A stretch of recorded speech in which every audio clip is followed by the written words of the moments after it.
আবার ভাইয়েরা, দুনিয়ার মানুষেরা ব্যবসা কেন করে? ব্যবসা করার কারণ হলো, ব্যবসা করলে কোটি কোটি টাকা লাভ করা যায়, কোটি কোটি টাকার মালিক হওয়া যায়। আবার ভাইয়েরা, দুনিয়ার ব্যবসা করে কোটি কোটি টাকার মালিক হওয়া যায়। আর একটা মানুষ যদি আখিরাতের ব্যবসা করে, আখিরাতের ব্যবসা করলে কোটি কোটি নেকি অর্জন করা যায়। দুনিয়ার মানুষেরা যদি দুনিয়ার ব্যবসা সঠিকভাবে করে, দুনিয়ার সুখ অর্জন করতে পারে, আখিরাতের ব্যবসা যদি একটা মানুষ করে তাহলে জান্নাতের সুখ অর্জন করতে পারে। দুনিয়ার ব্যবসা করলে দুনিয়ার অর্থ দ্বারাতে দুনিয়ার বাড়ি করা যায়, গাড়ি করা যায়। আখিরাতের ব্যবসা যদি কেউ করে তাহলে আখিরাতে জান্নাতের মধ্যে তার জন্য গাড়ি বাড়ি হয়ে যায়। যদি বলি আলহামদুলিল্লাহ। আতি হে হর জররে মিনাজারে মোহাম্মদ কে,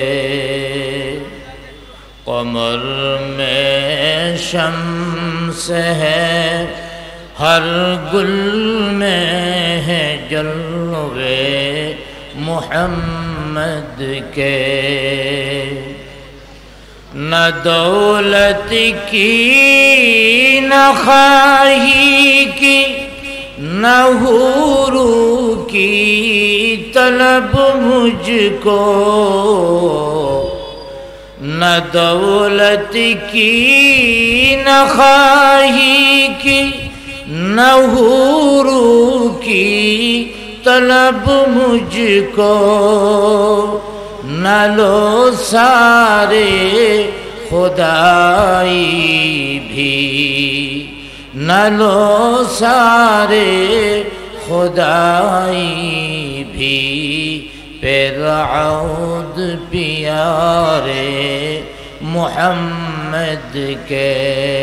बलागल उला बिकमालिही, कशफत दुजा बिजमालिही, हसनत जमीउ खसालिही, सल्लु अलैहि।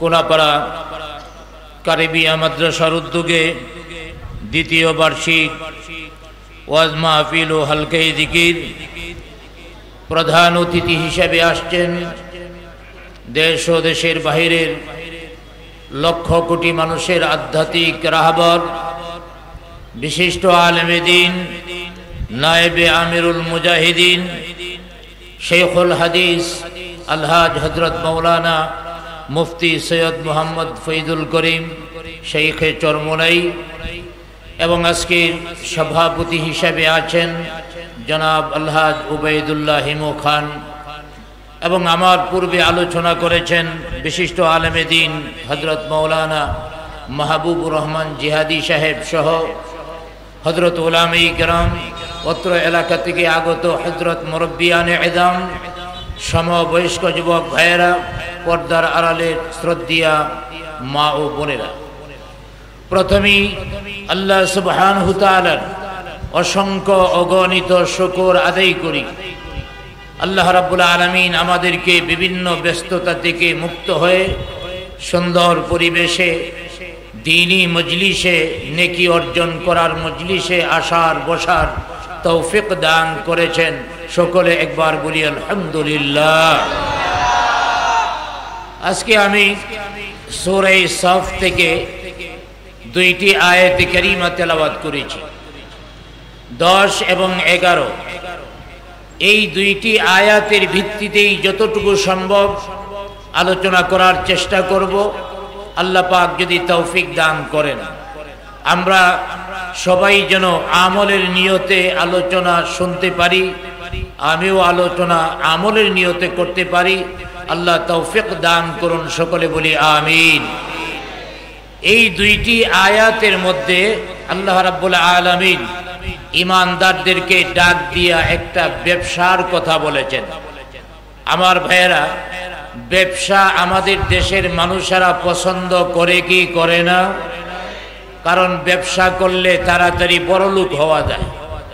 তবে ব্যবসায়ীর মধ্যে ক্যাটাগরি দুইটা, একটা হলো খারাপ ব্যবসায়ী আর একটা হলো ভালো ব্যবসায়ী। খারাপ ব্যবসায়ী হলো হঠাৎ করে পেঁয়াজ গুদামের মধ্যে বন্দি করে কৃত্রিমভাবে বাজারের মধ্যে সংকট তৈরি করে 30 টাকার পেঁয়াজ 250 টাকা কেজি বানায়। আছে না নাই? এইগুলি কেন করতে পারে? আমার ভাইয়েরা, এইগুলি বন্ধ করা সম্ভব নয়, কারণ একেবারে রাষ্ট্রের উপর থেকে নিচ পর্যন্ত সব জায়গার মধ্যে চোরেরা গাপটি মেরে বসে আছে। অতএব যতদিন পর্যন্ত এই চোরদের শাসন দূর না করা যায়, যতদিন পর্যন্ত কোরআনের শাসন প্রতিষ্ঠিত না করা যায়, ততদিন পর্যন্ত আমরা চিল্লাতে পারবো, আমরা প্রতিবাদ করতে পারবো, মিছিল করতে পারবো, চুরি বন্ধ হবে না, দুর্নীতি বন্ধ হবে না, ডাকাতি বন্ধ হবে না, সন্ত্রাস বন্ধ হবে না, জেনা বন্ধ হবে না, বাড়তেই থাকবে। ঠিক কিনা জোরে বলেন? অতএব বন্ধ করার মূল হাতিয়ার হলো কোরআন। জোরে বলেন কি? এই কোরআনের শাসন যতদিন পর্যন্ত প্রতিষ্ঠিত না হবে শান্তি আসবে না, সুশাসন আসবে না।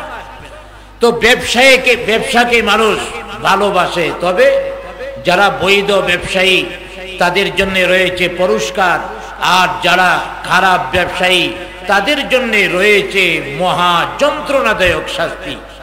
যেহেতু আমরা ব্যবসাকে ভালোবাসি, ব্যবসা করে হালাল ভাবেও বড়লোক হওয়া যায়, হারাম ভাবেও বড়লোক হওয়া যায়। অতএব ব্যবসাকে সব শ্রেণীর মানুষেরাই ভালোবাসে। আমার ভাইয়েরা, চাকরি করে বৈধভাবে তাড়াতাড়ি বড়লোক হওয়া যায় না। হ্যাঁ, 1-2 জন বড় হতে পারে, তারা ক্ষমতার দাপটে বড়লোক হয়, সম্পদ জমায়, আবার চাকরি গেলে পরে ধরা পড়ে। আছে না নাই? বর্তমানেও তো চলতেছে।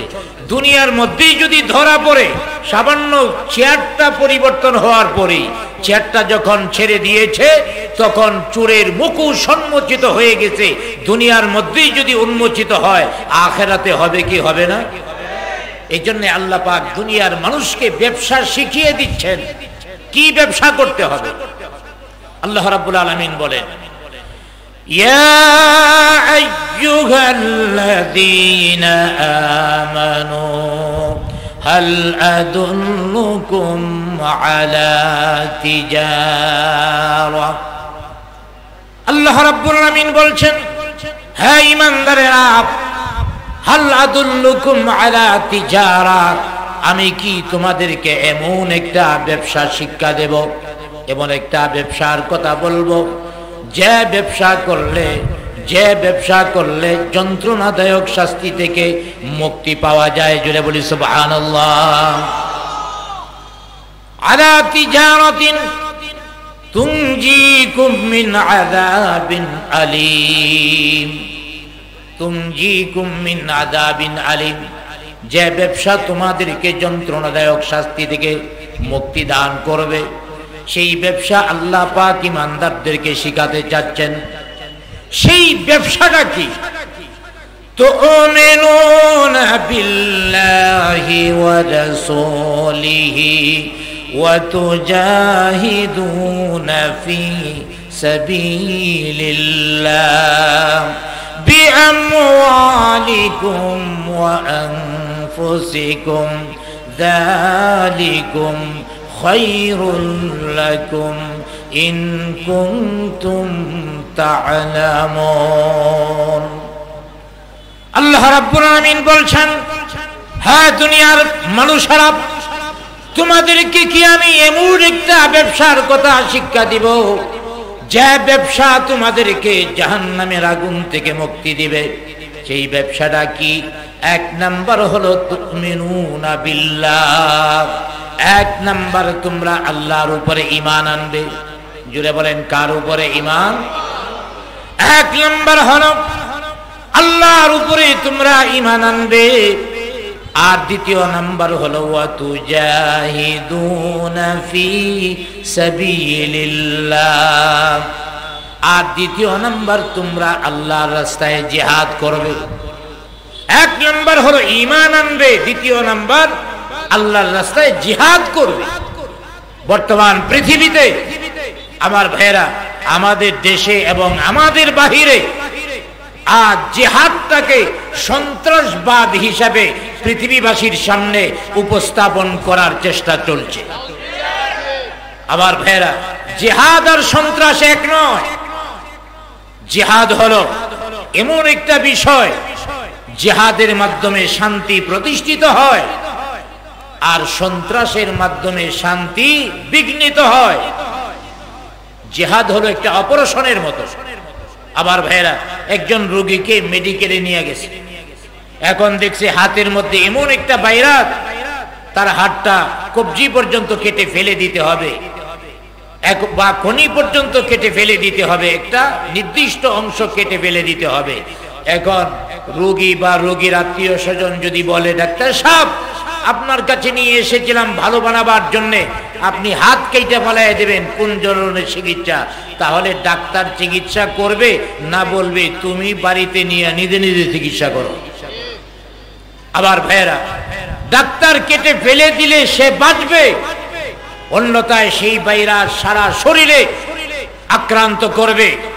জিহাদ হলো সমাজের মধ্যে যে দুই একটা ভাইরাস মাথা ছাড়া দিয়ে উঠতে চায়, যে দুই একটা সন্ত্রাস মাথা ছাড়া দিয়ে উঠতে চায়, সেই ভাইরাস এবং এই সন্ত্রাসকে নির্মূল করার জন্যই জিহাদ। ঠিক কিনা জোরে বলে?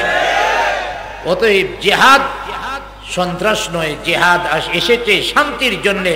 আর জিহাদ যতদিন পর্যন্ত মুসলমানেরা ধরে রাখবে ততদিন পর্যন্ত মাথা উঁচু করে চলতে পারবে। আর যখনই জিহাদ ছেড়ে দিবে তখনই লাঞ্ছিত হবে, অপমানিত হবে, যা গোটা বিশ্বে আজ মুসলমানেরা অপমানিত, লাঞ্ছিত, নির্যাতিত, নিপীড়িত। ঠিক কিনা জোরে বলে?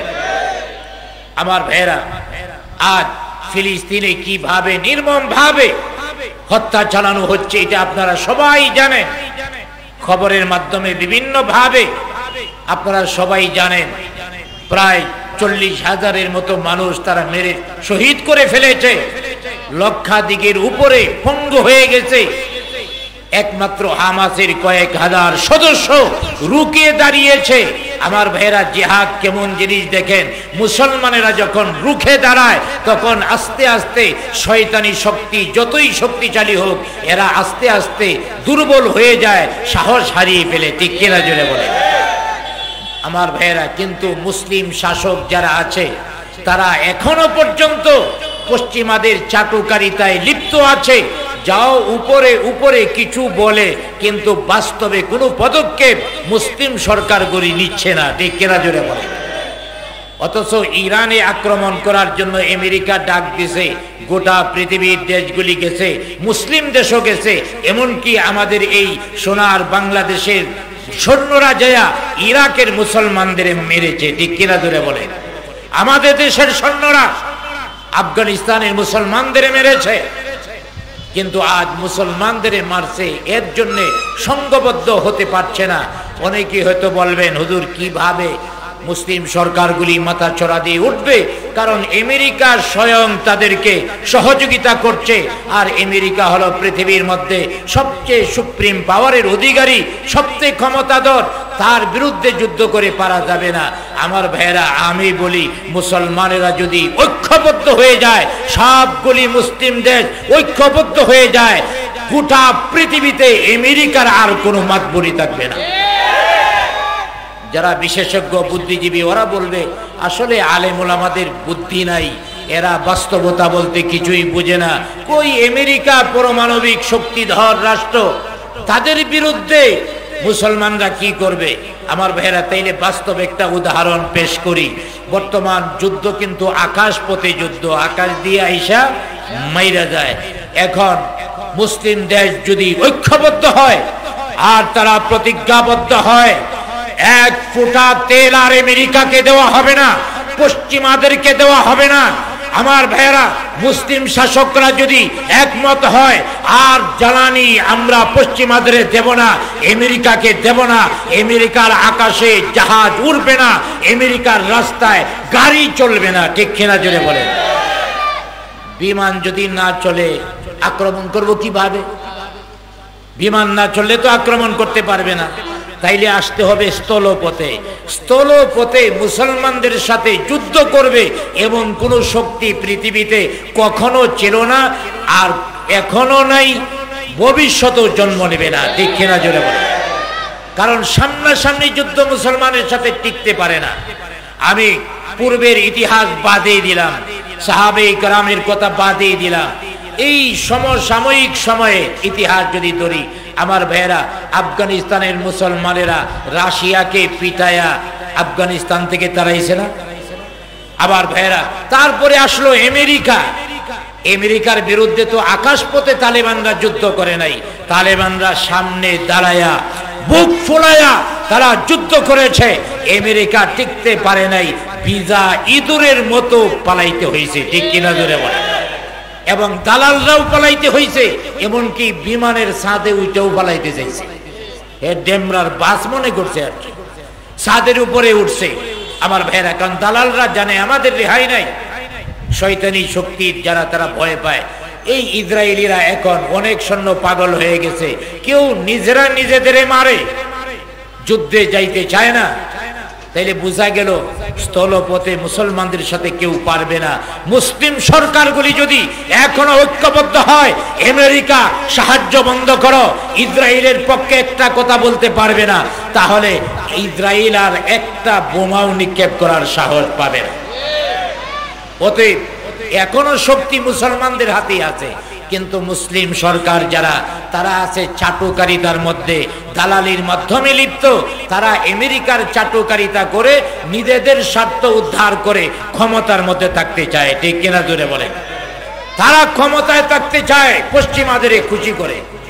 ওরা যদি দেশের কথা চিন্তা করত, জাতির কথা চিন্তা করত, ইসলামের কথা চিন্তা করত, তাহলে পশ্চিমারা কখনো মুসলমানদের উপরে আক্রমণ করতে সাহস পেত না।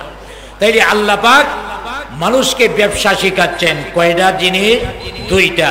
একটা হলো ঈমান আনবে, আর একটা হলো তোমরা আল্লাহর রাস্তায় জিহাদ করবে।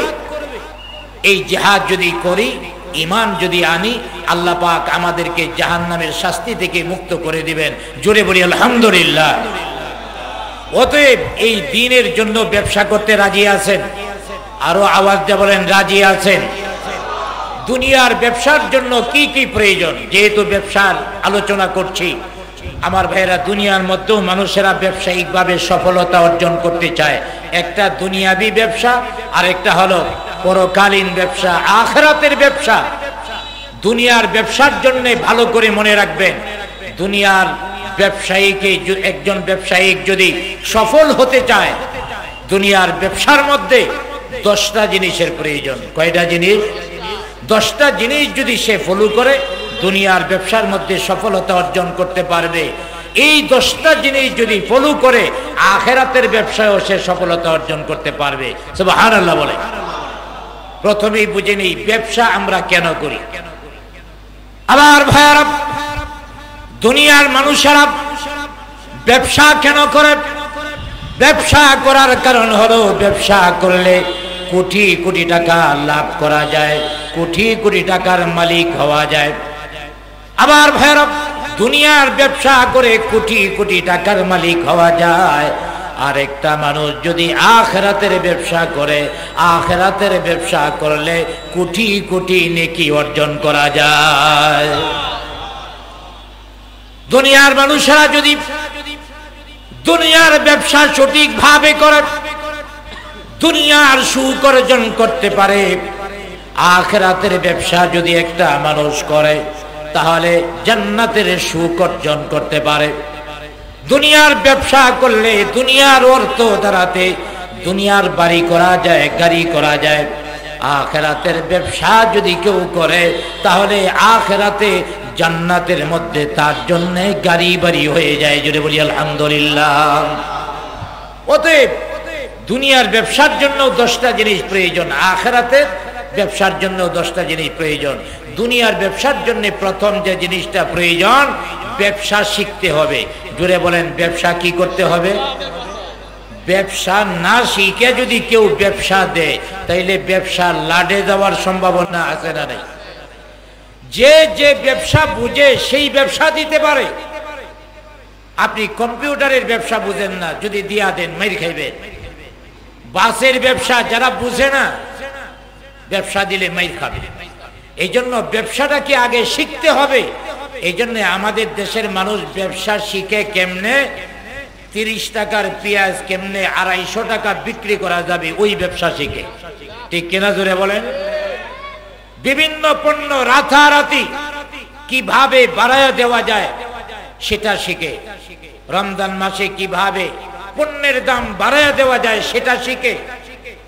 কিন্তু রমজান মাসে অন্যান্য দেশ জিনিসের দাম কমায়, আর আমাদের সোনার বাংলাদেশের ব্যবসায়ীরা প্রতিটা জিনিসের দাম বাড়ায়। তাইলে ব্যবসা শিখে করতেছে না, না শিখে করতেছে? এটা ব্যবসা শিখে নাই, শিখছে যেগুলি শয়তানি শিখা। দুনিয়া আমার আখিরাতের ব্যবসায় যে সফল হবেন এই শিক্ষা অর্জিত হয়নি। আবার ভাইয়ারা, দুনিয়ার মধ্যে যদি কেউ ব্যবসা করতে চায়, তার ব্যবসায়ী জ্ঞান অর্জন করতে হবে।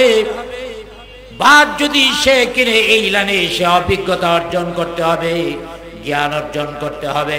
ফ্ল্যাটের ব্যবসা যদি কেউ করে, হাউজিং এর ব্যবসা যদি করে, তাহলে সেটা আগে শিখতে হবে, জানতে হবে। আখিরাতের ব্যবসার জন্য তা প্রয়োজন। আখিরাতের ব্যবসার জন্য প্রথম শিখতে হবে, সেই শিক্ষাটাকে বলা হয় ইলম।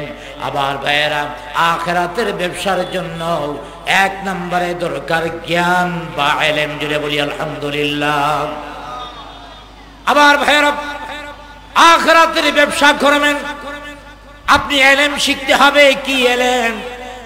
মাদ্রাসার মধ্যে যায় ভর্তি হইয়া দাওরায়ে হাদিস পর্যন্ত, টাইটেল পর্যন্ত আপনার পড়তে হবে। এই ইলম আপনার জন্য ফরজ করা হয় নাই। আল্লাহর হাবিব সাল্লাল্লাহু আলাইহি ওয়াসাল্লাম বলেছেন, তলাবুল ইলমি ফরিদাতুন আলা কুল্লি মুসলিম। প্রত্যেকটা নরনারীর উপরে প্রয়োজনীয় ইলম শিক্ষা করা ফরজ করে দেওয়া হয়েছে। প্রয়োজনীয় ইলম কতটুকু? আমার নামাজ পড়া লাগবে, এই নামাজের জন্য আমার যা প্রয়োজন, নামাজের জন্য আমার কোরআন তেলাওয়াত করতে হবে, কোরআন তেলাওয়াত শিক্ষা করা ফরজ। নামাজের জন্য রুকু করা, সিজদা করা, নামাজের যত আহকাম আছে, যতগুলি আমল রয়েছে, কাজ রয়েছে, প্রত্যেকটা শিক্ষা করা, এটা হলো প্রয়োজনীয় ইলম। আবার ভাইয়েরা, কিন্তু এই প্রয়োজনীয় ইলমটুকু পর্যন্ত আমাদের অনেকের মধ্যে নাই। এমন লোক আছে না নাই? দুনিয়ার ব্যবসা শিখেছি, আখিরাতের ব্যবসা শিখলাম না। আরে আখিরাতের ব্যবসাটারে এত সস্তা মনে করেছেন, না শিক্ষা করবেন? আবার ভাইয়েরা, আখিরাতের ব্যবসা, আপনি হজে যাবেন, এই হজের ইলম আপনার শিখতে হবে, হজের ইলম আপনার শিক্ষা করতে হবে। যদি না শিখা যান, তাহলে হজের মধ্যে যায় শুধু সেলফি উঠাইবেন। এমন আছে না নাই? কাবা শরীফের মধ্যে ধৈর্য সেলফি উঠায়। আরে বেকুব, তুমি গেছো আল্লাহর ঘর জিয়ারত করার জন্য, তোয়াফ করার জন্য, আল্লাহর ঘরে যেয়ে তুমি ছবি উঠাও। কিছু হাজি আছে মার্কেটিং করার জন্য পাগল হয়ে যায়, হজ সম্পর্কে জানে না। আবার ভাইরা, হজের মৌসুম চলতেছে, অনেকেই চলে গিয়েছেন হজের মধ্যে, অনেকেই হয়তো যাবেন। যারা এখনো যান নাই, মনে রাখবেন হজ শিখতে হবে। হজে কি কি কাজ রয়েছে, কিভাবে করতে হবে, সবগুলি জেনে হজ্জে মাবরুর যাতে অর্জিত হয়, এই জন্য আমার ভালোভাবে চেষ্টা করতে হবে হজ্জে মাবরুর যাতে আমার অর্জিত হয়। আমি বলতেছিলাম, দুনিয়ার ব্যবসা করার জন্য আগে দুনিয়ার ব্যবসা সম্পর্কে জানতে হয়। আখিরাতের ব্যবসা করতে গেলে আমার আমল করতে হবে, সেই আমলগুলো সম্পর্কে আমার জানতে হবে।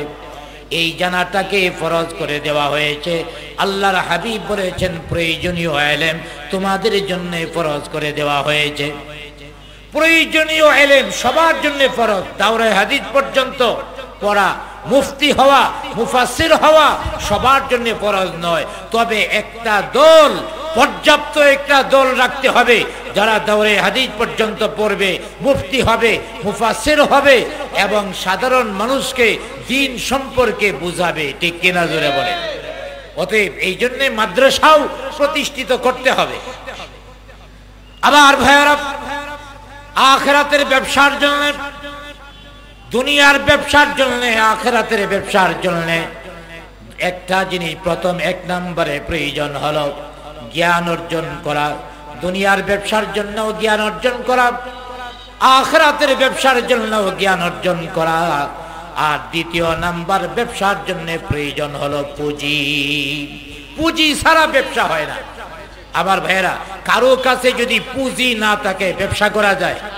আরো আওয়াজ দিয়ে বলেন, ব্যবসা করা যায়? অনেকে বলতে পারেন হুজুর করা যায়। যেমন অনেক মাল্টিপারপাস কোম্পানি আছে, অনেক সমবায় কোম্পানি আছে, এগুলি মানুষের কাছ থেকে টাকা নিয়ে ব্যবসা করতেছে। আমার ভাইয়েরা, যিনি মানুষের কাছে থেকে টাকা নিয়েছে সে মেধা খরচ করে, এখানে মেধাটাও অর্থের মধ্যে, পুঁজির মধ্যে অন্তর্ভুক্ত। আবার ভাইয়েরা, পুঁজি ছাড়া ব্যবসা হয় না। সেটা দুনিয়ার ব্যবসা হোক, আখিরাতের ব্যবসা হোক। দুনিয়ার ব্যবসার জন্য পুঁজি হলো দুনিয়ার অর্থ, দুনিয়ার মেধা। আর আখিরাতের জন্য ব্যবসার পুঁজি হলো ঈমান। ঈমান ছাড়া পুঁজি হয় না। আবার ভাইরা, একজন মানুষ যতই আমল করুক না কেন, ভালো কাজ করুক না কেন, তার যদি ঈমান না থাকে তার কোনো কাজ আল্লাহর দরবারে কবুল হয় না। যত কাজই করুক না কেন, আল্লাহ রাব্বুল আলামিন বলেছেন, ওয়াল্লাযীনা কাফারু আ'মালুহুম কাসারাবিম বিকিআ। আবার ভাইরা, ঈমানবিহীন আমল হলো মরুভূমির মরীচিকার ন্যায়। মরুভূমির মধ্যে যদি দূরে তাকানো হয় দেখা যাবে পানি ঢেউ খেলছে, পানির অভাব নাই। দূরে দেখা যাবে পানির ঢেউ খেলছে। আপনি যখন দৌড়ায়া যাবেন সামনের দিকে, পানি পাওয়া যাবে না। দেখবেন আরো সামনে পানি, আরো সামনে যাবেন, পানি পাবেন না। মরুভূমির মরুচিকার মধ্যে যেমন পানি পাওয়া যায় না, ঈমান যদি না থাকে যতই নেক আমল করুক না কেন তার নেক আমলের কোনো বিনিময় পুরস্কার পাওয়া যায় না। আমার ভাইরা, ভারতের একজন ব্যক্তির নাম ছিল মাদার তেরেসা। নোবেল পুরস্কারও পেয়েছিল সেবা করার জন্য। অনেক সেবা করেছে, অনেক দান করেছে, মানুষের উপকার করেছে। মাদার তেরেসা মনে হয় জান্নাতে যাইব। আওয়াজ দিয়ে বলেন, জান্নাতে যাবে। কেন যাবে না? ঈমান নাই, ঈমানের দৌলত তার নাই। আবার ভাইরা, ঈমানের দৌলত না থাকার কারণে সে জান্নাতের মধ্যে যাবে না। একজন মানুষ যদি ঈমানদার হয়, অল্প নেকিও যদি করে তার অ্যাকাউন্টের মধ্যে জমা হয়। বাস্তব একটা উদাহরণ দেই। আপনি 1 লিখলেন, 1-এর ডান পাশে একটা শূন্য দিলেন, কত হলো? আরেকটা শূন্য দিলেন, আরেকটা শূন্য। যত শূন্য দিবেন সংখ্যা বাড়বে না কমবে? আপনি 1 লিখলেন, 1-এর বাম দিকে একটা শূন্য দিলেন, কত হইল? জোরে বলেন, বাড়বে? কেউ কেউ কয় 10। 1-এর বাম দিকে যদি শূন্য দেন বাড়বে সংখ্যা?